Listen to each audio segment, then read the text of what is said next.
When I'm walking down the street. I do want to say to Doni and many of you in this room that over a very long career in this city, all of you have helped me and my colleagues tell the truth and to try to tell. I may not look like you and you me, but Put my hat up. I'm South Carolina, so I just. What does this event mean to you, Miss Peggy Moss? Oh, my heart. Happy 20th anniversary. My heart is about loving up on my sisters. Do you know what it feels like to have your sisters in the room? John. And that'll be different and unique. I'm gonna be the best me I can be by letting His glory shine through. I am beautiful, I am blessed, but not just what you see in the flesh. I'm free from people, free from myself. The doctor lived next door to the janitor to the reverend and the lawyer. We were together. Now we get so high and mighty that you create stress for your society because you don't like poor black folks either. That's a health problem. Get yourself together so I can stop being taking care of geriatric people and get back to pediatrics. I thank you, Doni, for all you've done. Let's keep doing it for all the more. Letting His glory shine through. That'll be you, that'll be me, that'll be different and unique. I'm gonna be the best me I can be by letting His glory shine through. And I dare you, I dare you, I dare you to be you. I'd like to welcome you to the Emmy-nominated Donnie Glover Show. We have some special friends joining us today, all the way from WKIM, Marcia Jews, and also Marcia Jews with WKIM, Aria Brent with the Afro-American newspaper. Hi, Aria. Hey, how are you doing?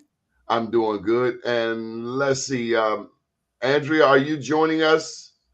Yes, I'm on the go, but I am here. Okay, so we won't get a visual from you. You don't want to see the director of Black Media?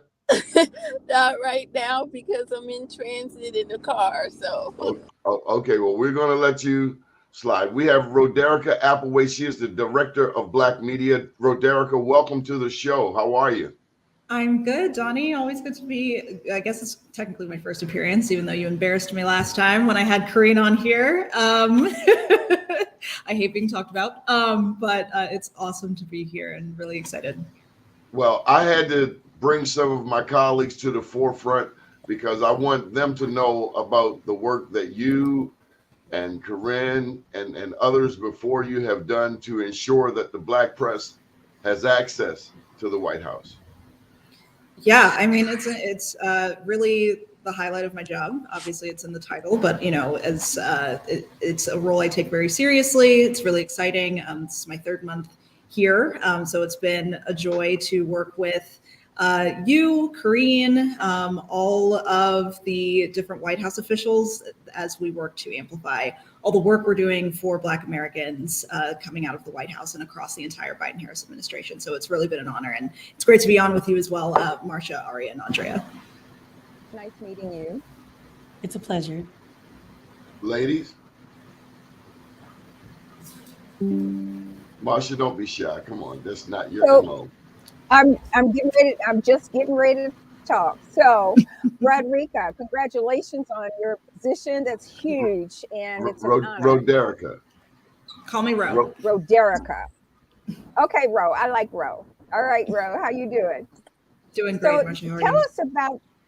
I'm wonderful, still standing. You see all this white hair, don't you? So looks great. So I'm really excited that you're there. Would you mind talking about your past and your experiences to get to where you are today? This is huge. Yeah, happy to. So I have a campaign background. I have a research background. Much to my mom's chagrin, politics has always really been something that's been interesting to me. I debated in high school. I would say that's kind of where I got my start with that. From there, applied to a bunch of colleges. GW happened to be the one in DC that was giving me the most financial aid. So I was like, sure, let's do it. At the time, I had aspirations for law school because I thought that's basically where you went if you kind of had my interests. And growing up in a small town in Georgia, didn't really know what other outlet there was not really aware that, campaigns and politics was a career choice. So going to college in DC really opened my eyes to that. So it was really a fulfilling, enriching experience. And, I knew when I graduated, I wanted to be involved. So I ended up getting my start in political research, basically doing a lot of background, deep diving on candidates and the candidates' opponents. And then from there, kind of worked on some statewide races in Georgia, which is my home state, and then New Jersey. And then after that, worked at Emily's List, which is a pro-choice Democratic organization supporting pro-choice women candidates. So was the research manager there, working on all things down ballot. So any, whether it would be like county commissioner or mayor, that sort of thing. And so over my time did work that ended up getting, I think 600, 700 women endorsed by Emily's List during my 2.5 years there. And then after that, I was like, I know I want to work on a presidential. So ended up getting scooped up by the Pete Buttigieg for president campaign. So shipped out to Chicago and South Bend, working in the headquarters there. And from there, that was really my first foray into communications. Just because of the way the team was set up, I was in charge of all of Pete's mayoral research. And from there, it was it ended up being too difficult for me to explain it to our comms team and then have them explain to reporters. So they said, bro, just get on the phone. And I said, I'm a millennial. I don't speak on the phone, but ended up starting doing it. And, noticed, first off, just how fun it is to work with reporters. I always really enjoyed it. I love the dedication to the craft of wanting to, maintain the integrity of reporting. And also just, something that I really enjoy that, I feel like dovetails nicely with the way the reporters work. I mean, obviously you're working to do right by your listeners and your readers, and I'm working to do right by voters. And there's a lot of ways that intersects. And so being able to talk to people, work with people on a daily basis that kind of understands how important the work is something that was really interesting to me. So it's like, I want to continue doing comms.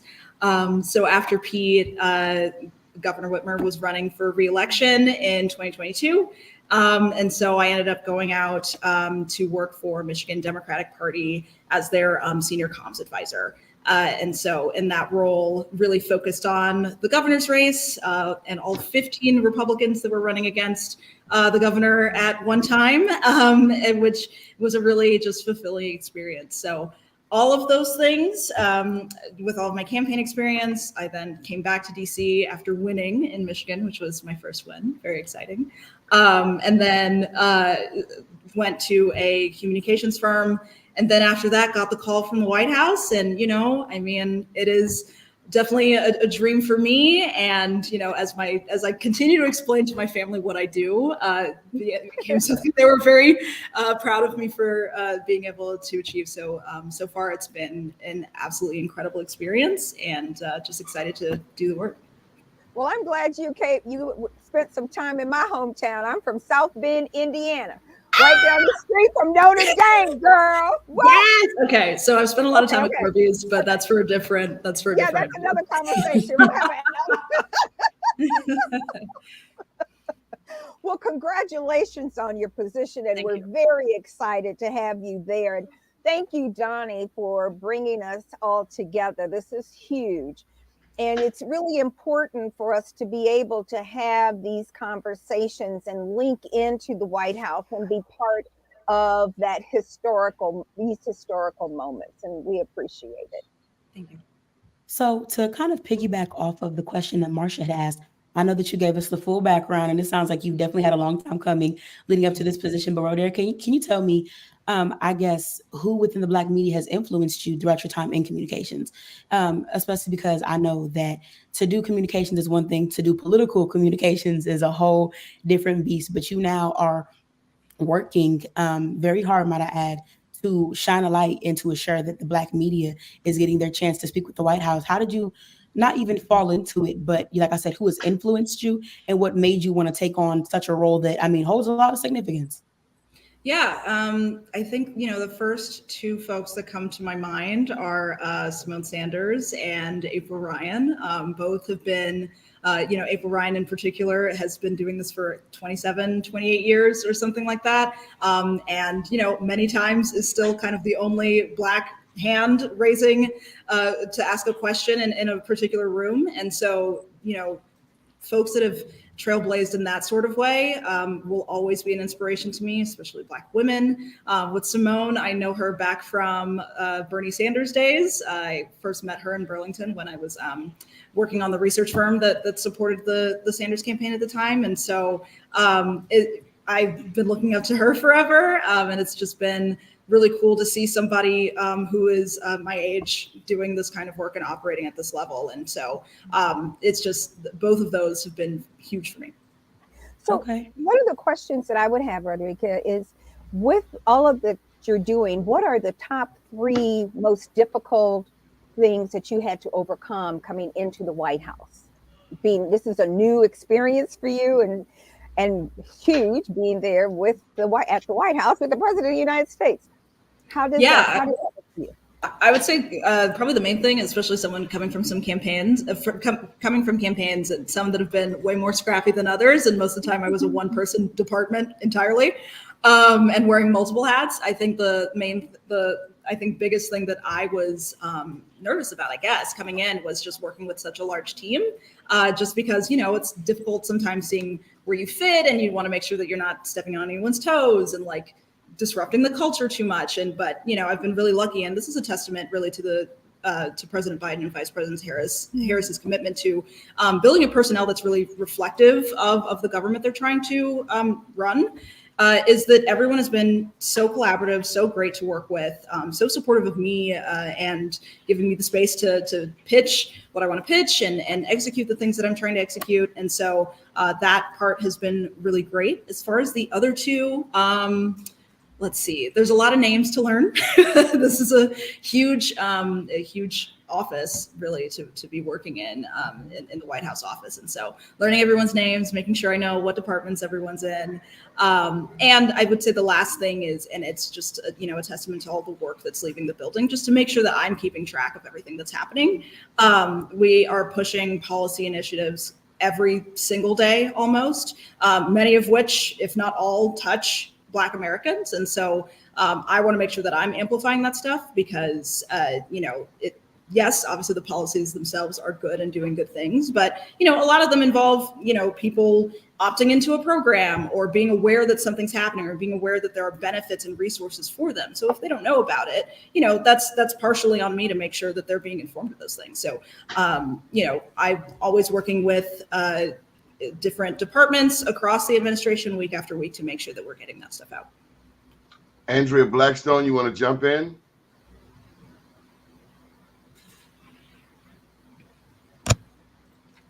Andrea? Okay, we'll go back to you, Marcia. Okay, so what are the 3 things or 4 things that we as press, what should we do in preparation to either coming to the White House or interacting with the White House? What should we have in our pocket, right? Well, you should have my email and my phone numbers in your pocket, and I'm happy to give them to you, not on a live stream, to save my inbox. At another time. But I mean, I coming from the P campaign that really instilled this ethos in me. I have very much a go everywhere policy. There is no outlet too small. There is no issue too unimportant to highlight or we don't prioritize in that way. if there's anything that's important to you or to your viewers, that is important to me. And it is my job to really be your advocate to make sure that you're getting connected with who you need to get connected to in this White House to make that happen. So let me just jump in for a second, Marcia. We want to thank you, Rodericka, because it hasn't always been easy for us to get access.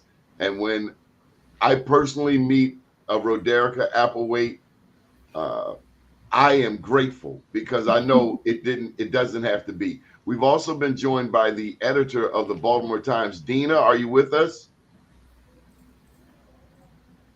Dina?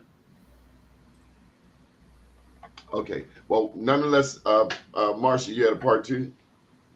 Yes, I think what I'd really like to know is, are there forms that we have to fill out? You know, is there a process and a procedure that we need to follow? Is there documentation that we need to have? Do we need to have information, our photos or our bios or anything like that that might be helpful to you? Or how do we make our experience with you, for you, so that it's not cumbersome and painful? Yeah, so it's my job to handle the logistics of all of that. So if there's ever a time, you know, and I blast kind of opportunities to either interview officials weekly or come on campus to either observe an event that's happening. We've had a lot of Black History Month events this month that fall into that category. So just like look out for my emails, and I want to make sure that you're on my press list as well. But just look out for those, and then, you know, I handle logistics on the back end. But there's nothing in particular that we need besides like what Secret Service needs so that you can get on campus. All right, thank you very much. Yeah. I like the fact that you're calling the White House a campus. It's really wonderful. We do that. It's very like Google-esque, and I'm sorry, but yes. No, I think it's wonderful because now it's really community friendly, right? Exactly. Okay. Wait till she sees Pebble Beach. Yeah, it's gorgeous. Yeah, bring your sunglasses. Oh, I'm ready. I like Pebble Beach. I used to live in Manhattan Beach. This is not the same beach. Not the same beach. So, Rodericka, can you talk to me a little bit about some of the challenges that you're overcoming? Well, not that you're currently overcoming, because I know that Marcia had asked that and you told her, you know, you gave her your top 3, but some things that you know are forthcoming that, you know, are kind of on your to-do list, but you've yet to begin to tackle them. So whether that be things that are media related, challenges that you're thinking you're going to face in the position, just, you know, within the role, stuff like that. Can you give me like your top 3, maybe your top 4, like I said, the challenges that you know are on the way and you kind of preparing yourself to tackle them? Yeah, I mean, I would say the main challenge that has been very evident since I started this job is really just time and scheduling. And so, you know, obviously I want to make sure that we're highlighting all the work that our departments and agencies are doing. I want to make sure that we're getting as much time as possible with cabinet level secretaries so that they can speak directly to Black outlets about these issues. And so really the hardest thing is just scheduling. We have several dedicated members of our team whose job is basically entirely just figuring that out for us week after week. So I think that's really the hardest thing. Other than that, you know, like I said before, I've really been given the runway that I need in order to, you know, pitch the ideas and stuff. I've never heard that's a bad idea or that's stupid or anything like that, which has been really great and allows me a lot of leverage to be as creative as I'd like to be. But sometimes it just literally runs into scheduling and time. Okay, well, I love to hear that things are going smoothly for you. On the contrary, can you tell me what about your role so far has been the most fulfilling, or what you've enjoyed the most? Or better yet, once again, if you know it's forthcoming, what are you looking forward to the most in this role? Yeah, it's been a lot. I mean, I think this month in particular has been really great. Just, you know, heartwarming stuff. It is, you know, as someone that's coming from a campaign background and with everything that's always happening here all the time, I mean, you'll literally see people running up and down the halls here sometimes because there's always something on fire. And so it's a lot of the time, I think it might be easy to lose sight of like what this work is for and who it's for, because you're just like in the trenches all day. And so this month has been really great, you know, just for me to feel, you know, seen by this administration as someone who is Afro-Caribbean, as someone who is Afro-Latina also. And so we've had days for both of those parts of the Black diaspora this month, which has been really great. You know, my mom is Panamanian. She did not teach me Spanish, unfortunately. I know, it's bad. But I really appreciated that with the interviews I was staffing yesterday. Yesterday was our Afro-Latina Day. There was active call outs to people that don't, at times feel maybe that they can't fully embrace their Afro-Latina side because they don't speak Spanish or because whatever reasons why they might not feel is tied to the culture. And so it's exciting to feel like I'm part of that and to be kind of seen at the highest levels in our nation by that. And obviously Afro-Caribbean Day was great. I missed the food. There was a ton of food outside that I didn't have time for. But just both of those things are really great. And then another thing, Karine Jean-Pierre, the White House press secretary, was on Kelly Clarkson's show this week and had the opportunity to surprise a young Black woman journalist or budding journalist. I think she's still in high school, but just to, shine that light on her and help her feel seen. And, being able to do that work it's just so important. It gets away from you sometimes just because there's a million things going on, but to see that, to have those moments to step back and see what all of this work is for and how novel it still is for a lot of people to see Black people working at these levels is so it's just such an honor. So No, I in completely looking at understand the White House and when coming into the White House, how should we be prepared if we're actually on site? What should we be doing? Yeah, be cool is the main one. There are so many people. No, I mean there's nothing to do. I mean, Doni knows he's here all the time these days. So you just come on campus. Typically, you're there for a specific reason. So there's always someone handling or escorting you to wherever you need to go. Okay. So from an ID standpoint and the access point, we should register or set ourselves up. What do we need to do to make certain? So those are going to be, unless you have a hard pass, which is really for folks that come in regularly for press briefings and stuff. Those are given out day by day. So I'll just have to approve you for that, which is, it's a very easy process. It's just me sending you a link. Okay. I want to double back to the last thing that you talked about. You had mentioned a series of days and events and programming that has happened at the White House for Black History Month. I love to hear what you guys have going on. As a fellow Afro-Latina whose Spanish is very limited, I feel your pain. But speaking of inclusion, can you talk to me about the creation of this office, how it came about, when it was created, and furthermore, with you now being the director of it, some of the things you're looking to implement throughout it? Yeah, so as far back as I looked, and I'm pretty sure that President Obama was the first to have a director of Black media. Obviously, the previous administration, I'm going to go out on a limb and guess they didn't have one. That's all I'll say about that. But so, my office existed before me. I just started 3 months ago, but I did have a predecessor. And, it really, I sourced a lot of advice while it took me a while to get through vet because that's just the process. But while I was doing that, I had basically 2 months to, ask everyone in America what I need to do in this role to be successful. And, the main thing that I heard was just, it is what you make of it. And so I've tried to bring the press and comm strategies that have served me well over my career into this. So by providing a lot of access, by being as accessible as possible. Those are really the main things that I hope I've brought to the role.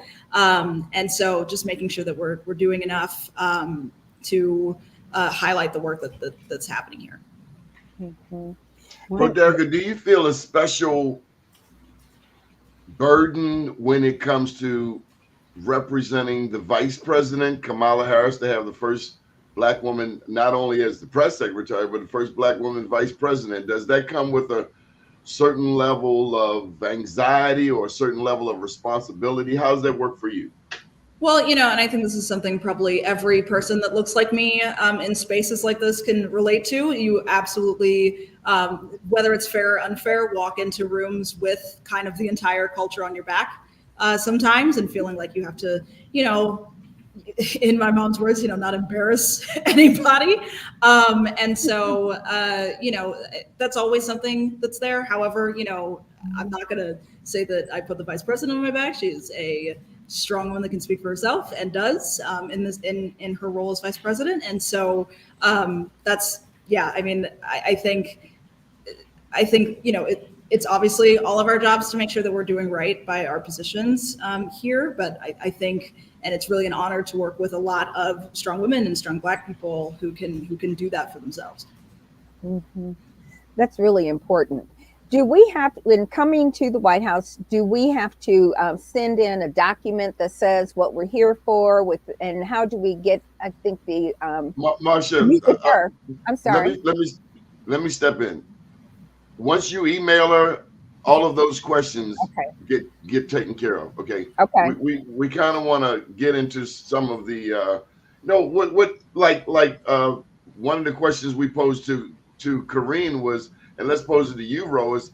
What's a day like for you? I mean, how do you unwind? How do you unpack? How do you wrap your mind around? Yesterday, you had Cinefunk, actresses and VIPs. And there's no telling who might come through those gates. Yeah, yesterday was big for me. I'm a huge Gina Torres fan, and she was here for Afro-Latina Day and is perfect in every way, and was really we're very gracious to her for doing all the press that she did yesterday. We had a ton of press lined up for her, including you, Doni, and so that was great. I would say what it's like was that the question? Sorry. Yeah. How do you wrap your brain around? Is it like stressful?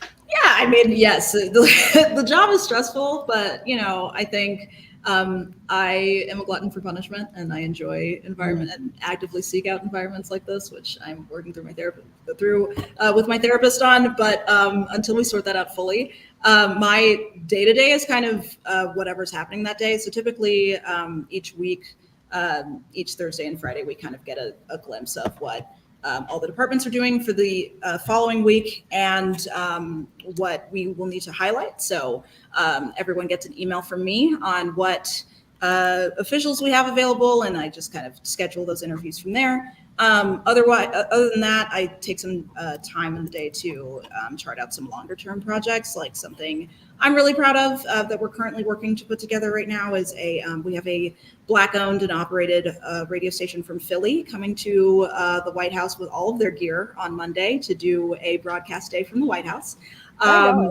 And so we've lined up, I think we have 24 different White House officials that will be coming through in person to speak with the folks on this radio station on Monday. The radio station's really happy about it. It's access they haven't had before, and we're really excited. And it's also great to have a radio station that is based in the president's home state. So we'll have some folks on, and we're excited for that.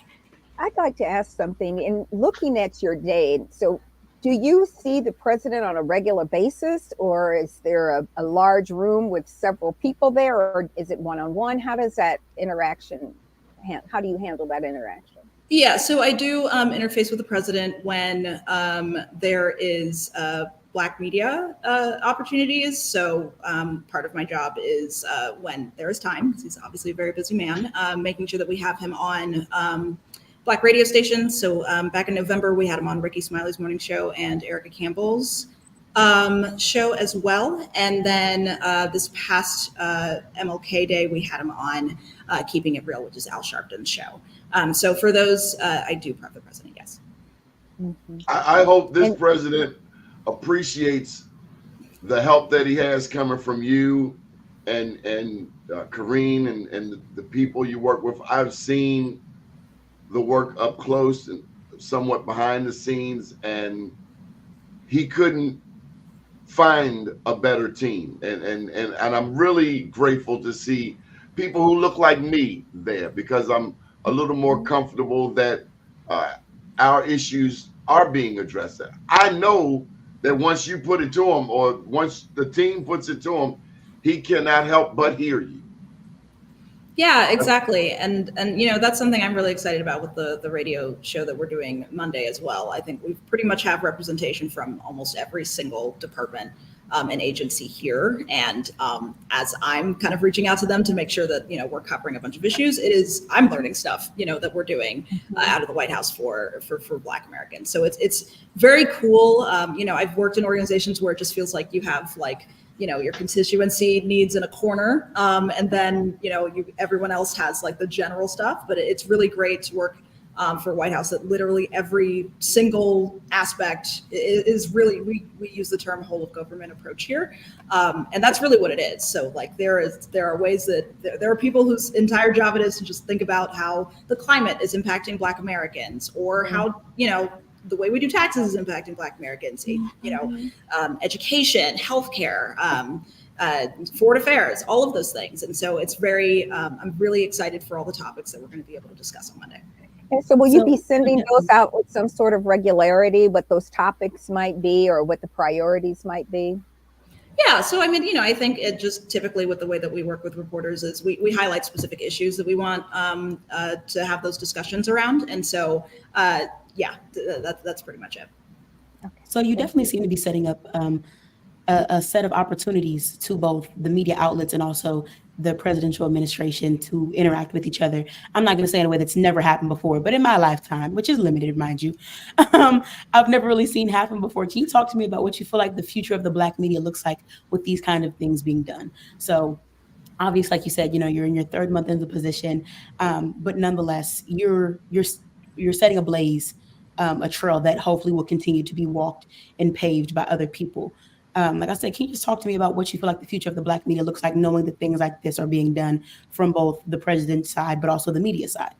Yeah, I mean, I think it's a self-fulfilling prophecy, right? So you have, first off, the things that we're doing and the policy things that are happening here. And then you bring in press that is specifically talking to audiences that are looking for that information. And then as audiences continue to consume that, and then we, on my end, land clips, it allows me to go back to kind of my experience and say, I need more time with X, X, and X because look at the interest we're getting. And so from doing that, it's kind of a symbiotic process of y'all having more access into the White House, which is really my top priority. And then also, proving the point on my end to show why we need more time to give outlets more time so that we can keep talking about these policy things, because we don't have a shortage of things to talk about that we're doing on behalf of Black Americans in this administration. And so being able to have the opportunities to work with a bunch of different press, which I'm starting to recognize as I'm kind of pushing with the original press list that I got, they're bouncing around group chats somewhere. So then people reach out to me like, hey, heard you had, my friend got with X outlet got this one-on-one with Korean, how can I get one of those? And so that's already happening, which is really exciting. And it's allowing me to expand our reach, which is ultimately increasing the amount of Black Americans that are becoming aware of the work that we're doing here. Rodericka, I have to slide in there. There's the City University of New York, and they have this Black Media Project where they've mapped over 450 Black news outlets. Of course, the Afro and Baltimore Times, they're part of NNPA, but there are other organizations like at CUNY, where some of us small fries get to call home. Well, one, there's no such thing as a small fry, because there is someone who is relying on you, Doni, and everyone else in this interview to deliver the news to them. And so, that's the thing. Something that I don't think works as a strategy for comms is to say, let me just go where most of the voices are, because if you have the opportunity to reach everyone, you should. And so that's why it's my priority. And it's I don't get to say that an outlet was too small, so that's why we ignored them. At the end of the day, it is my job to try to reach as many Black Americans as possible, and so that's on me to make sure that I'm reaching out to people. So if you have that list from CUNY, I will take it. Yes. So I can email those folks as well and annoy them. Yes, Cheryl Thompson, she's a great resource. And I just wanted to jump in. I know you got a question, Ari. I can see it all over your face.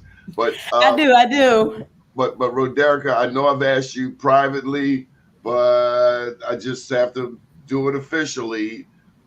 Are you running for president or even press secretary? I don't think you can run for press secretary, but also no. I very much enjoy working on this side of things.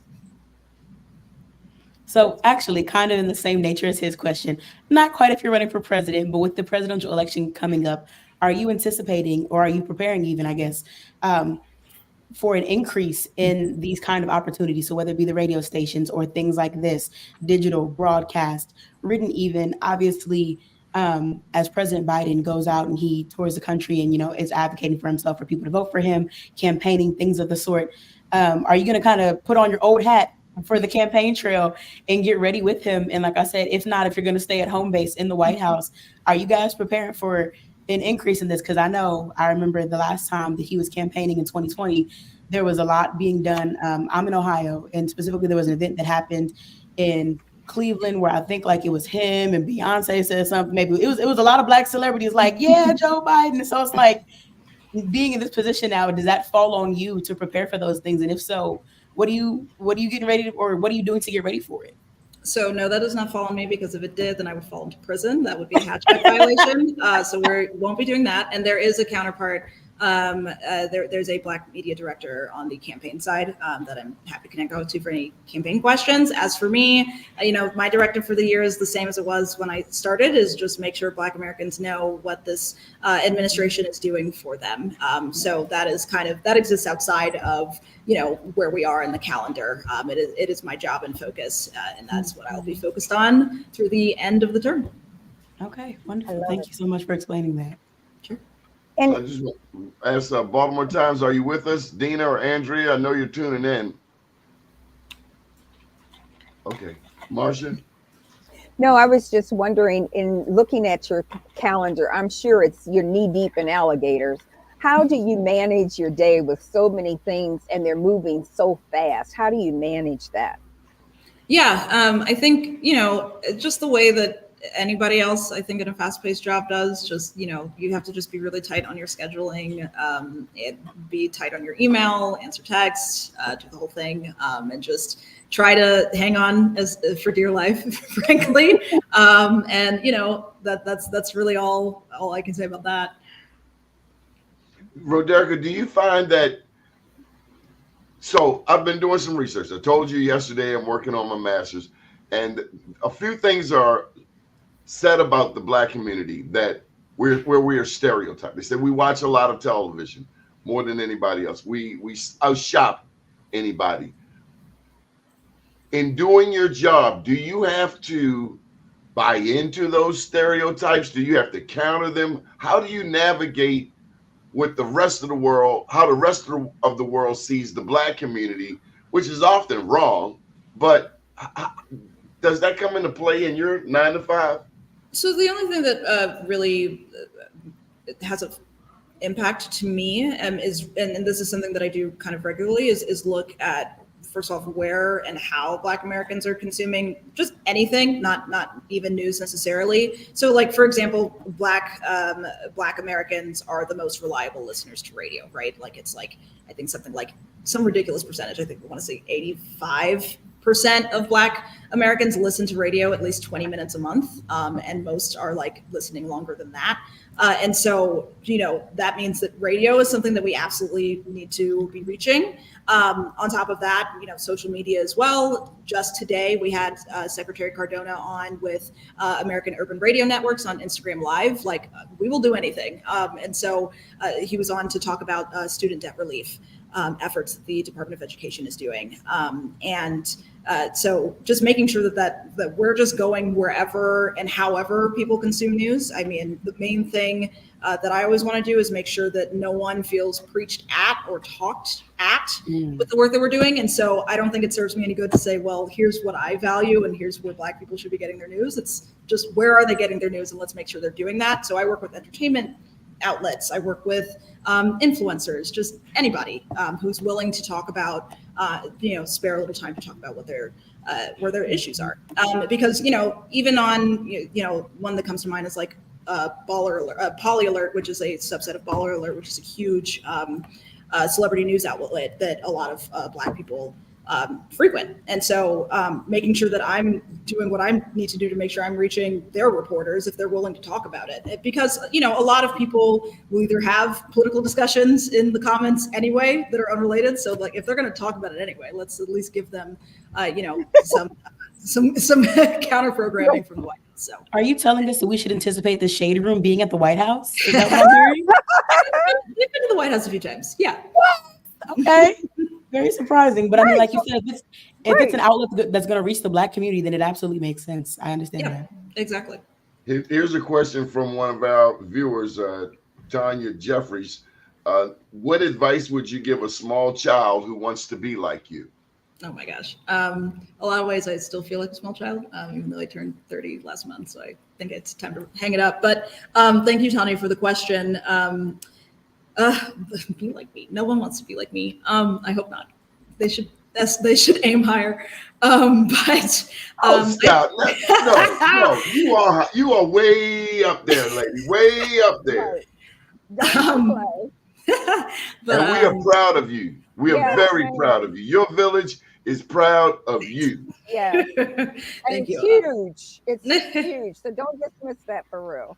But I think just, and this sounds like so like pageant, but like honestly, just do what you want to do. I think I've spent so much of the front end of my career being afraid to speak up and feeling a lot of that, kind of pressure that I was talking about earlier about, feeling like you're representing everybody that looks like you, even though there's only one of you in the room and that sort of thing. And so you just kind of have to like check all that at the door as much as possible. And, sounds very hypocritical for me as someone who has chronic imposter syndrome, but like, you just have to, if you're there, you have to at least appreciate that for whatever reason you're there, it is for a good one. And so that you should just use the opportunity and the airtime you have to say, to advocate for your community and yourself, if you can. I love it. Okay, here's from the Baltimore Times. They're asking, are you interested in connecting with more young leaders and children who are about today's issues? Yes. So something that we've done, one, I have, Howard University is an HBCU based here. We regularly have their reporters on campus. We had them on yesterday for Afro-Latina Day, and they always do really good coverage. So appreciate them. And something we've done previously is have like, briefing style opportunities to bring in young journalists and have them ask questions.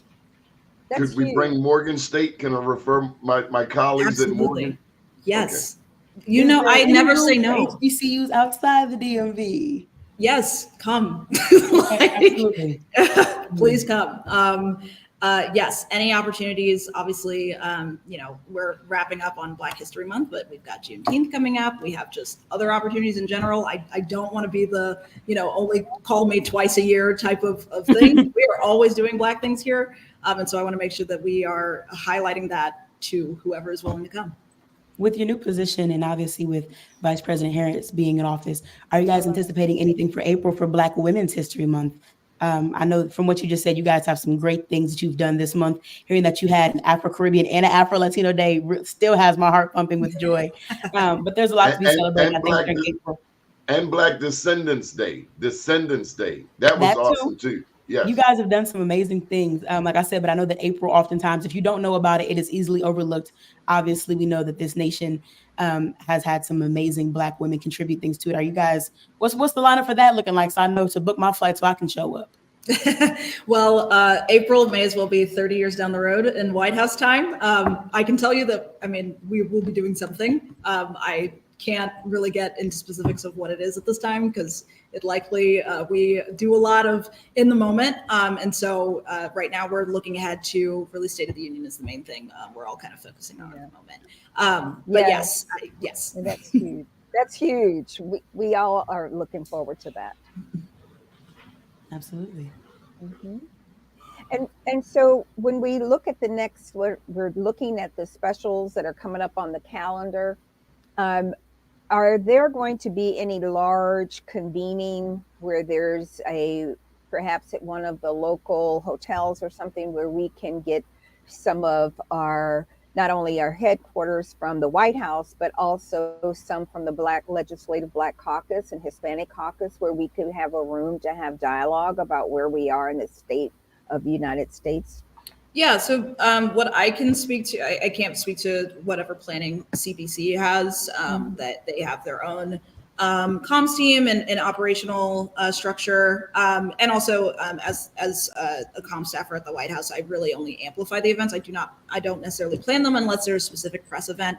Like Monday's radio thing is something that I planned, but either way, feel free to always reach out to me on what you'd like to come to the White House to cover. And we will either work to build an event around it, whether it be a one-on-one or just, you know, sitting in on a public event that we're having. But those are all things those are kind of case-by-case basis that we build those things. And just so you know, April Ryan says, thank you. I told her how much you inspired her. She's on her way to the airport, but we just thank you for taking time out. And there's, you know, what was Kevin's last name? Kevin, who was with Obama in Europe. Oh, Kevin Lewis. Kevin Lewis. He was the first one I met. And then Karine and you. It's been truly a blessing. And again, I can attest.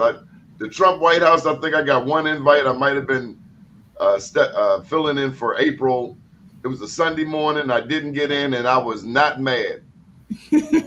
We're not fans of that guy. But anyway, any final thoughts? And again, thank you for taking time out of your very busy schedule. But yeah, Aria, Marcia, the Baltimore Times, we all appreciate your efforts. Thank you. I appreciate it. No, big parting thoughts from me, because this will not be the last time we're speaking. You know, I've got huge open door policy. Call me, text me anytime, email me. That one takes a little longer because I get a million emails a day. But just literally whatever. It is truly an honor to be in a position that allows me to give access to outlets that may not have it otherwise, and so always being able to, you know, serve as an advocate for y'all. I mean, I regularly describe my job as being an agent for Black media, and sometimes that means, you know, I'm jostling internally for more time or for a specific official to make sure that we're not, you know, that the Black outlets are getting the same caliber of White House officials and access to those officials as any other outlet, because that's news is news, and so we should be getting it to everyone. So just so you know, we do care about what's happening in Africa, what's happening, but also in Taiwan and China. We do care about the Houthis and the Hezbollah and what's happening in the Gaza Strip.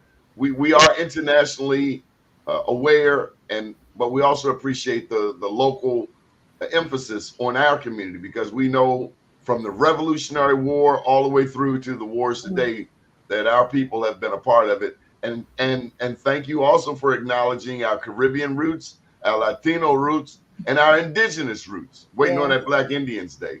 But thank you, Rodericka. Thank you, Rodericka. I appreciate it. It's wonderful meeting you, and I look forward to a long program with you. Likewise, Doni, please make sure I get everyone's emails. I will be hitting you up after this, but yes. Please. Thank you for the opportunity to speak with you. It has been an absolute pleasure. Super excited to see what else you guys have lined up during your time with the White House. So I would definitely be tuning in, and hopefully getting the chance to do this with you more. Yes, please. Anytime. Yes, it's wonderful. Thank you for taking so much time with us. I appreciate it. Looking forward to it. This is going to be fun. Thanks. Have a good weekend, everybody. We do the same. Thank you, Doni. Thank you. Keep watching blackusa.news. Do check out Aria. Aria, how can people get in touch with you and the Afro? And thank you, Aria. You made me and you're not in Baltimore? How you gonna be in Ohio hijacking our show? It's all good. Okay, look, superpowers. And big ups to Alexis, because she turned on a dime. Many thanks. Yes. Shout out to Alexis, my managing editor. She is the absolute best. But people can get in contact with myself and with the Afro in general. If you have any ideas for a story, something you want to talk about, you feel like you just want to get your piece off your chest and share with the news outlet, you can hit us up at editor@afro.com. So that's editor, just the word EDITOR @AFRO.com. I personally do a lot of our arts and culture writing. I also do a little bit of whatever else they throw at me. And I also do our cooking segment on Facebook, which is called Afro Cooking Live. If you have any interest in that, you can follow, or not follow me, you can reach out to me at A, being my first initial, Brent, BRENT, @afro.com. And, you know, whatever you have to say, I will see, I will receive, and possibly write up about it. So, yes, that is how people can contact me. That's wonderful. Thank you so Marcia much. Jews, how can people reach you? MarciaJews@gmail.com. Good deal. Thank you very much for joining us. Have a great weekend, everybody. And do check us out Monday through Friday, 9 a.m. for blackusa.news, the Emmy-nominated Doni Glover Show. Thank you, Doni. Thank you, Doni.